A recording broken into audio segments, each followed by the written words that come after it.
दोस्तों नमस्कार, स्वागत है आप सभी का आपके अपने YouTube चैनल जीके जीएस वाला में। तो दोस्तों जैसा कि आपको मालूम है, आपका अपना YouTube चैनल जीके जीएस वाला लेकर के आता है डेली बेसिस करंट अफेयर और साथ ही साथ railway, SSC, banking, GD clerk अन्य परीक्षाओं के लिए बहुत ही शानदार, बहुत ही कमाल का और बहुत ही इम्पोर्टेंट क्वेश्चंस जो कि आपके आगामी परीक्षाओं में पूछे जाने वाले होते हैं। तो आज मैं लेकर के आया हूँ ह्यूमन फिजियोलॉजी का बहुत ही शानदार प्रश्न जो कि टॉप 100 क्वेश्चंस है। ये आरआरबी ग्रुप डी में पूछे जाने वाले क्वेश्चंस हैं, सेलेक्टेड क्वेश्चंस हैं। आप इसे पूरा वीडियो को लास्ट तक जरूर देखिए। हो सकता है कि 25-30 नंबर में से आपको 10-15 नंबर मिल ही जाए, इतना मैं कॉन्फिडेंस के साथ कहता हूँ। तो चलिए विदाउट टाइम वेस्ट किए शुरू करते हैं आज का वीडियो। अगर आप हमारे यूट्यूब चैनल के नए व्यूअर हैं तो प्लीज़ वीडियो को लाइक करिए, चैनल को सब्सक्राइब करिए, बेल आइकन में प्रेस करिए ताकि आने वाले नए वीडियो का नोटिफिकेशन सबसे पहले आपको मिले। चलिए विदाउट टाइम वेस्ट किए शुरू करते हैं। आज का हमारा पहला प्रश्न है, मानव शरीर की सबसे बड़ी अंतःस्रावी ग्रंथि कौन सी है? तो थायराइड, ये सभी लोगों को मालूम है। अगला प्रश्न है प्रश्न नंबर दूसरा, इंसुलिन का स्राव किस कोशिका द्वारा होता है? तो बीटा कोशिका द्वारा होता है। ये बात ध्यान रखना, इंसुलिन का जो स्राव होता है वो बीटा कोशिका द्वारा ही होता है। चलिए अगला प्रश्न है प्रश्न नंबर तीसरा, मानव शरीर में जो मास्टर ग्लैंड होती है ग्रंथि, वो कौन सी ग्रंथि होती है? तो जो पिट्यूटरी ग्रंथि होती है ब्रेन में, इसे हम मास्टर ग्लैंड कहते हैं या मास्टर ग्रंथि कहते हैं। अगला प्रश्न है प्रश्न नंबर चौथा, रक्त का थक्का जमाने के लिए आवश्यक विटामिन कौन सा है? रक्त का थक्का यानी ब्लड का क्लॉटिंग जमाने के लिए विटामिन के इम्पोर्टेंट होता है, इसके बगैर थक्का नहीं जमेगा। अगर एक बार चोट लग गई तो ब्लड आते ही रहेगा। चलिए अगला प्रश्न है प्रश्न नंबर पाँचवा, लाल रक्त कणिकाओं का निर्माण मुख्यतः कहाँ होता है? तो अस्थि मज्जा में होता है यानी बोन मैरो में। अगला प्रश्न है प्रश्न नंबर छठा, मानव शरीर की सबसे छोटी हड्डी किस अंग में होती है? तो कान में होती है, ये सभी को मालूम है।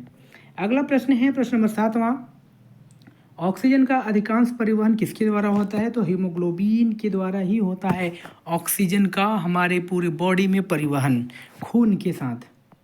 अगला प्रश्न है प्रश्न नंबर आठवां, मानव शरीर के सबसे अधिक मात्रा में पाए जाने वाले तत्व तो कौन सा है? तो ऑक्सीजन है।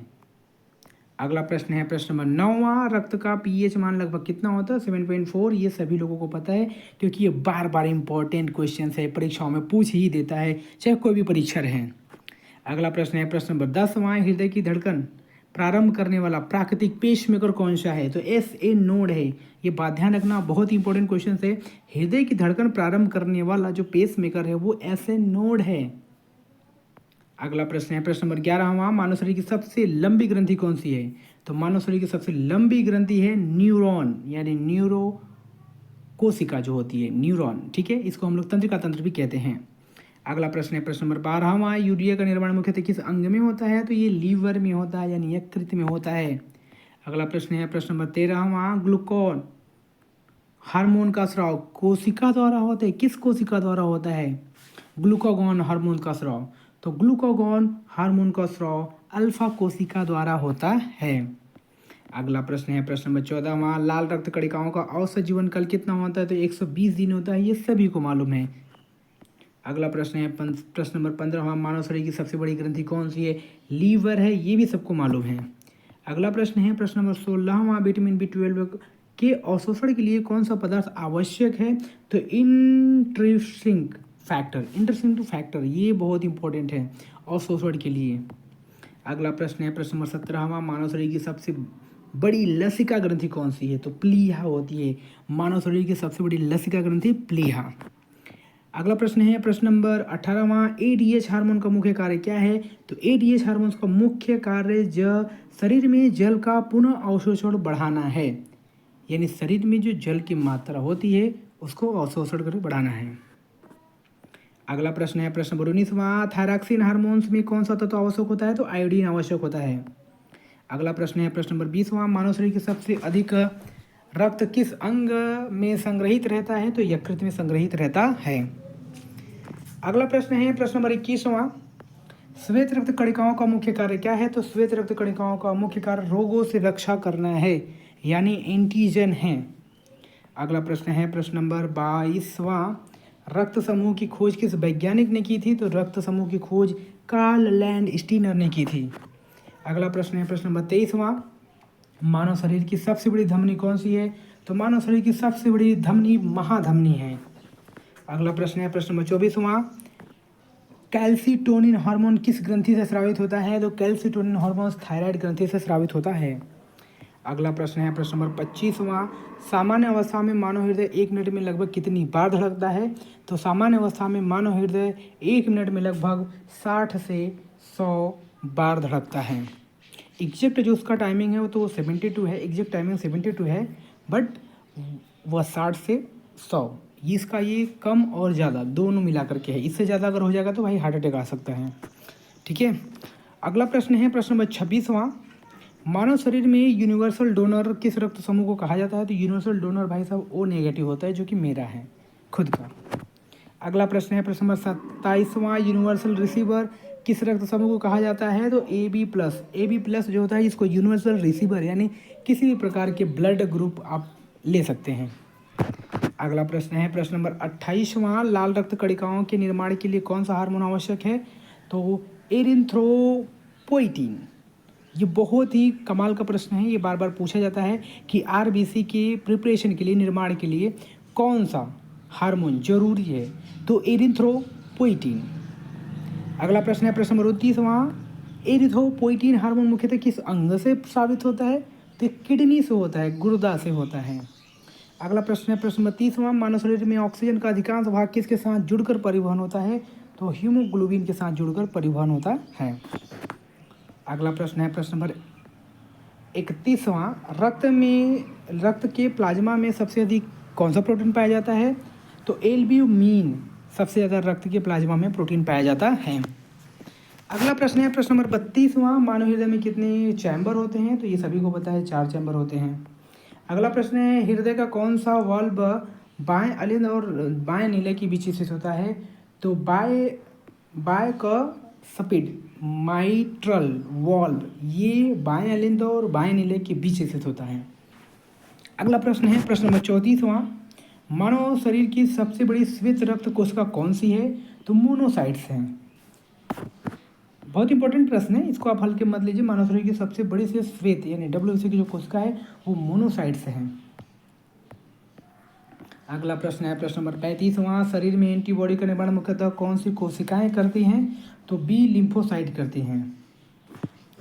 अगला प्रश्न है प्रश्न नंबर 36वां, पाचन की सबसे लंबी प्रक्रिया मुख्यतः कहाँ होती है? तो पाचन की सबसे लंबी प्रक्रिया छोटी आंत में होती है। अगला प्रश्न है प्रश्न नंबर 37वां, पित्तरस यानी बाइल का निर्माण कहाँ होता है? तो लीवर में होता है। याद रखिएगा, अगर कोई भी पूछे आपसे कि पित्तरस का निर्माण यानी बाइल का निर्माण कहाँ होता है तो आप कहेंगे लीवर में। अगला प्रश्न है, पित्तरस का मुख्य कार्य क्या है? तो पित्तरस का जो मुख्य कार्य है वसा का इमल्सीकरण करना। अगला प्रश्न है प्रश्न नंबर 39वां, मानव शरीर में सबसे लंबी हड्डी कौन सी होती है? फीमर होती है। अगला प्रश्न है प्रश्न नंबर 40वां, मानव शरीर की सबसे मजबूत हड्डी कौन सी मानी जाती है? यही फीमर हड्डी है। अगला प्रश्न है प्रश्न नंबर 41वां, इंसुलिन की कमी से कौन सा रोग होता है? तो इंसुलिन की कमी से डायबिटीज या मधुमेह रोग होता है। अगला प्रश्न है प्रश्न नंबर 42वां, शरीर में कैल्शियम का स्तर नियंत्रित करने वाला प्रमुख हार्मोन कौन सा है? तो शरीर में कैल्शियम का स्तर यानी लेवल को कंट्रोल करने वाला पैराथामोर्न है, PTH है। अगला प्रश्न है प्रश्न नंबर 43वां, मानव शरीर की सबसे छोटी अंतःस्रावी ग्रंथि कौन सी है? तो मानव शरीर की सबसे छोटी अंतःस्रावी ग्रंथि पीनियल ग्लैंड है। अगला प्रश्न है प्रश्न नंबर 44वां, फेफड़ों की कार्यात्मक इकाई यानी फंक्शनल यूनिट क्या है? तो एल्वियोलाई है। अगला प्रश्न है प्रश्न नंबर 45वां, मानव शरीर में गैसों का आदान प्रदान कहाँ होता है? तो एल्वियोलाई में होता है। अगला प्रश्न है प्रश्न नंबर 46वां, मानव मस्तिष्क का सबसे बड़ा भाग कौन सा है? तो मानव मस्तिष्क का सबसे बड़ा जो भाग वो सेरिबेलम है यानी सेरिब्रम। अगला प्रश्न है प्रश्न नंबर 47वां, शरीर को संतुलन बनाए रखने का कार्य कौन सा भाग करता है? यानी सेरिबेलम ही करता है शरीर को मेंटेन करने का काम। अगला प्रश्न है प्रश्न नंबर 48वां, मानव शरीर की सबसे बड़ी धमनी कौन सी है? तो ये तो महाधमनी, ये क्वेश्चन रिपीट हो गया है, नो मेंशन। अगला क्वेश्चन रिपीट नहीं होगा, आई होप। सामान्य मानव शरीर में कुल कितनी जोड़ी पसलियाँ होती है? तो 12 जोड़ी होती है, ये तो छोटे बच्चों को भी मालूम है। अगला प्रश्न है प्रश्न नंबर 50वां, मानव शरीर की सबसे बड़ी ग्रंथि शिरा, ठीक है, मानव शरीर की सबसे बड़ी शिरा यानी वेन नस कौन सी है? तो इंफीरियर वेना कावा जो नस है ये सबसे बड़ी नस है। अगला प्रश्न है प्रश्न नंबर 51वां, मानव शरीर में रक्त का थक्का बनने की प्रक्रिया में कौन सा आयन आवश्यक है? तो कैल्शियम आयन का होना बड़ा जरूरी है रक्त को थक्का बनने में, ब्लड को थक्का बनने में। चलिए अगला प्रश्न है प्रश्न नंबर 52वां, सामान्य अवस्था में वयस्क मानव के शरीर में कुल रक्त की मात्रा लगभग कितनी होती है? तो 5 से 6 लीटर होती है। अगला प्रश्न है प्रश्न नंबर 53वां, हीमोग्लोबिन का प्रमुख कार्य क्या है? हीमोग्लोबिन का प्रमुख कार्य ऑक्सीजन का परिवहन है। अगला प्रश्न है प्रश्न नंबर 54वां, मानव शरीर की सबसे बड़ी लाल ग्रंथि कौन सी है? मानव शरीर की सबसे बड़ी लाल ग्रंथि पैरोटिड है। अगला प्रश्न है प्रश्न नंबर 55वां, पेट में हाइड्रोक्लोरिक अम्ल HCl का स्राव किस कोशिका द्वारा होता है? तो पेट में हाइड्रोक्लोरिक HCl का जो स्राव है वो पैराटाइल कोशिका द्वारा होता है। अगला प्रश्न है प्रश्न नंबर 56वां, पेप्सिन एंजाइम किस माध्यम के में सर्वाधिक सक्रिय होता है? तो अम्लीय माध्यम में सर्वाधिक सक्रिय हो जाता है। अगला प्रश्न है प्रश्न नंबर 57वां, मानव शरीर में यूरिया किस चक्र द्वारा बनता है? तो यूरिया आर्निथिन चक्र द्वारा बनता है। अगला प्रश्न है प्रश्न नंबर 58वां, फेफड़ों में गैसों का आदान प्रदान की प्रक्रिया द्वारा क्या होता है? तो भाई साहब विसरण प्रक्रिया द्वारा ये आदान प्रदान होता है। अगला प्रश्न है प्रश्न नंबर 59वां, सामान्य मानव शरीर में सबसे अधिक मात्रा में कौन सा प्रोटीन पाया जाता है? तो कोलेजन सबसे अधिक मात्रा में पाया जाने वाला प्रोटीन है कोलेजन। अगला प्रश्न है प्रश्न नंबर 60वां, मानव शरीर का सबसे कठोर पदार्थ कौन सा है? तो भाई साहब बात का इनेमल है, ये छोटे बच्चों को मालूम है। अगला प्रश्न है प्रश्न नंबर 61वां, इंसुलिन हार्मोन की खोज किसने की थी? तो इंसुलिन हार्मोन की खोज फ्रेडरिक बैटिंग एवं चार्ल्स बेस्ट ने की थी। अगला प्रश्न है प्रश्न नंबर 62वां, लाल रक्त कणिकाओं के निर्माण में कौन सा विटामिन आवश्यक है? तो विटामिन B12 आवश्यक है लाल रक्त कणिकाओं यानी RBC के निर्माण के लिए। अगला प्रश्न है प्रश्न नंबर 63वां, रक्त का तरल भाग क्या कहलाता है? तो रक्त का तरल भाग प्लाज्मा कहलाता है। अगला प्रश्न है प्रश्न नंबर 64वां, सामान्य मानव शरीर की सबसे श्वेत रक्त कणिका कौन सी है? तो लिम्फोसाइट होती है। अगला प्रश्न है प्रश्न नंबर 65वां, मानव शरीर में पित्त यानी बाइल का pH मान लगभग कितना होता है? तो ये क्षारीय होता है और क्षारीय चीज का pH मान जो होता है वो 7 से 14 के बीच में होता है। अगला प्रश्न है प्रश्न नंबर 66वां, अग्नाशय का पाचक रस मुख्यतः कहाँ कहाँ पहुँचता है? तो अग्नाशय का पाचक रस मुख्यतः ग्रहणी में पहुँचता है। कहाँ पे पहुँचता है? ग्रहणी में। अगला प्रश्न है प्रश्न नंबर 67वां, मानव शरीर की सबसे छोटी अंतःस्रावी ग्रंथि कौन सी मानी जाती है? तो पीनियल ग्रंथि मानी जाती है। ये क्वेश्चन रिपीटेड है।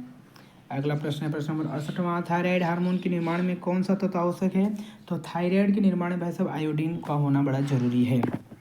अगला प्रश्न है प्रश्न नंबर 69वां, मानव शरीर में जल का सर्वाधिक प्रतिशत किस ऊतक में पाया जाता है? तो रक्त प्लाज्मा में। प्लाज्मा में जो होता है जल की मात्रा लगभग 90% होती है।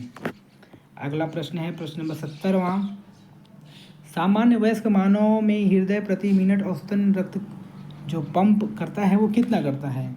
तो लगभग वो 5 लीटर को जो रक्त है उसको पंप करता है। अगला प्रश्न है प्रश्न नंबर 71वां, मेडुला ऑब्लिंगाटा मुख्यतः किस नियंत्रण करता है? किसका नियंत्रण करता है? मेडुला ऑब्लिंगाटा मुख्यतः किसका नियंत्रण करता है? तो भाई साहब ये श्वसन एवं हृदय की गति का नियंत्रण करता है। अगला प्रश्न है प्रश्न नंबर 72वां, मानव शरीर की सबसे लंबी तंत्रिका तंत्र कौन सी है? तो लंबी जो तंत्रिका है ये साइटिक तंत्रिका है। और अगला प्रश्न है प्रश्न नंबर 73वां, रक्त में ग्लूकोज का सामान्य स्तर नियंत्रित करने के वाले 2 प्रमुख हार्मोन कौन कौन से हैं? तो इंसुलिन एवं ग्लूकागान, ये दोनों हार्मोन से जो रक्त में ग्लूकोज की कंट्रोलर होते हैं, कंट्रोल करते हैं ग्लूकोज को, रक्त की मात्रा में कितनी ग्लूकोज होनी चाहिए। अगला प्रश्न है प्रश्न नंबर 74वां, गुर्दे की कार्यात्मक इकाई फंक्शनल यूनिट क्या कहलाती है? तो नेफ्रॉन कहलाती है। अगला प्रश्न है प्रश्न नंबर 75वां, मानव शरीर में मूत्र का निर्माण मुख्यतः किस प्रक्रिया से प्रारंभ होता है? तो निस्संदन से होता है, बस अब ग्लोमेरुलर फिल्ट्रेशन से होता है। अगला प्रश्न है प्रश्न नंबर 76वां, मानव शरीर में ग्लोमेरुलर निस्संदन किस संरचना में होता है? तो बोमल कैप्सूल में होता है। अगला प्रश्न है प्रश्न नंबर 77वां, नेफ्रॉन का कौन सा भाग जल के पुनः अवशोषण के लिए ADH हार्मोन सबसे अधिक प्रभावित करता है? तो दूरस्थ कुंठलित नलिका एवं संग्रहण नलिका। अगला प्रश्न है प्रश्न नंबर 78वां, सामान्य अवस्था में स्वस्थ वयस्क का हीमोग्लोबिन किस धातु के कारण ऑक्सीजन से जुड़ता है? तो आयरन यानी लौह के कारण जुड़ता है। अगला प्रश्न है प्रश्न नंबर 79वां, रक्त में कार्बन डाइऑक्साइड का अधिकांश भाग किस रूप में परिवहन होता है? तो बाइकार्बोनेट आयन के रूप में परिवहन हो जाता है। अगला प्रश्न है प्रश्न नंबर 80वां, मनुष्य में गैसों के आदान प्रदान के लिए एल्वियोलाई की दीवारें कैसी होती है? एल्वियोलाई की दीवारें जो होती है एक कोशिकीय मोटी सिंगल सेल थिक होती है। अगला प्रश्न है प्रश्न नंबर 81वां, थायराइड ग्रंथि से कैल्सिटोनिन हार्मोन्स का मुख्य कार्य क्या है? तो रक्त में कैल्शियम कम करना। अगला प्रश्न है प्रश्न नंबर 82वां, पैराथर्मोन पीटीएच का मुख्य कार्य क्या है? तो रक्त में कैल्शियम को बढ़ाना है। अगला प्रश्न है प्रश्न नंबर 83वां, मानव शरीर में सबसे अधिक मात्रा में कौन सा श्वेत रक्त कण पाया जाता है? तो न्यूट्रोफिल पाया जाता है। अगला प्रश्न है प्रश्न नंबर 84वां, लाल रक्त कणिकाओं के निर्माण के लिए आवश्यक विटामिन B12 का अवशोषण किस अंग में होता है? तो इलियम यानी छोटी भाग का जो अंतिम भाग होता है वहाँ पे होता है। अगला प्रश्न है प्रश्न नंबर 85वां, हृदय की धड़कन का सामान्य नियंत्रण केंद्र कहाँ होता है? तो सामान्य नियंत्रण केंद्र ऐसे नोड यानी दाएं लेज में होता है। अगला प्रश्न है प्रश्न नंबर 86वां, मानव शरीर का सबसे बड़ा लसीका अंग कौन सा होता है? तो प्लीहा होता है। अगला प्रश्न है प्रश्न नंबर 87वां, ऑक्सीटोसिन हार्मोन का स्राव किस ग्रंथि के पश्चखंड से होता है? तो पिट्यूटरी ग्रंथि जो होती है इससे ऑक्सीटोसिन हार्मोन्स का स्राव होता है। अगला प्रश्न है प्रश्न नंबर 88वां, मानव शरीर में सबसे लंबी अस्थि फीमर किस भाग में होती है? तो जांघ में होती है। अगला प्रश्न है प्रश्न नंबर 89वां, रक्त में ग्लूकोज की कमी होने पर कौन सा हार्मोन तुरंत असर बढ़ाने में सहायता करता है? तो ग्लूकागान करता है। अगला प्रश्न है प्रश्न नंबर 90वां, हेनले के लूप का मुख्य कार्य क्या है? हेनले के लूप का मुख्य कार्य मूत्र को सांद्र बनाने का है। अगला प्रश्न है प्रश्न नंबर 91वां, मानव शरीर में सबसे अधिक जल किस अंग में पाया जाता है? तो सबसे अधिक जो जल है मांसपेशियों में पाया जाता है। अगला प्रश्न है प्रश्न नंबर 92वां, सामान्य मानव हृदय में वाल्वों की संख्या कुल कितनी होती है? तो 4 होती है वाल्वों की कुल संख्या। अगला प्रश्न है प्रश्न नंबर 93वां, रक्त में ऑक्सीजन संतृप्त नॉर्मल SpO2 सामान्यतः कितनी मानी जाती है? तो 95 से 100% मानी जाती है। अगला प्रश्न है प्रश्न नंबर 94वां, शरीर का तापमान नियंत्रित करने का प्रमुख केंद्र मस्तिष्क के किस भाग में होता है? तो हाइपोथैलेमस में होता है। अगला प्रश्न है प्रश्न नंबर 95वां, मानव शरीर में सबसे बड़ी मिश्रित ग्रंथि कौन सी है? तो अग्नाशय है। अगला प्रश्न है प्रश्न नंबर 96वां, सामान्य अवस्था में मूत्र का pH मान लगभग कितना होता है? तो मूत्र का pH मान 4.5 से 8 होता है। अगला प्रश्न है प्रश्न नंबर 97वां, रक्त के प्लाज्मा में जल की मात्रा लगभग कितनी होती है? तो लगभग 90 से 92% होती है। अगला प्रश्न है प्रश्न नंबर 98वां, लाल रक्त कणिकाओं के नष्ट होने का प्रमुख स्थान कौन सा है? तो लाल रक्त कणिकाओं के नष्ट होने का स्थान प्लीहा है, स्प्लीन। अगला प्रश्न है प्रश्न नंबर 99वां, मानव शरीर की सबसे बड़ी उपास्थि यानी कार्टिलेज कौन सी है? तो थायराइड उपास्थि है। अगला प्रश्न है प्रश्न नंबर 100वां, जो कि लास्ट है, मानव शरीर में मास्टर क्लॉक जैविक घड़ी का नियंत्रक मस्तिष्क के किस दिमाग द्वारा किया जाता है? तो भाई मस्तिष्क का सबसे जो भयानक, ठीक है, क्वेश्चन का आंसर यही है, सुप्राकायाजैमेटिक नाभिक। तो ये रहे हमारे सुपर हिट टॉप 100 क्वेश्चन। मिलते हैं नेक्स्ट वीडियो में, तब तक के लिए all the very best. Thank you for watching.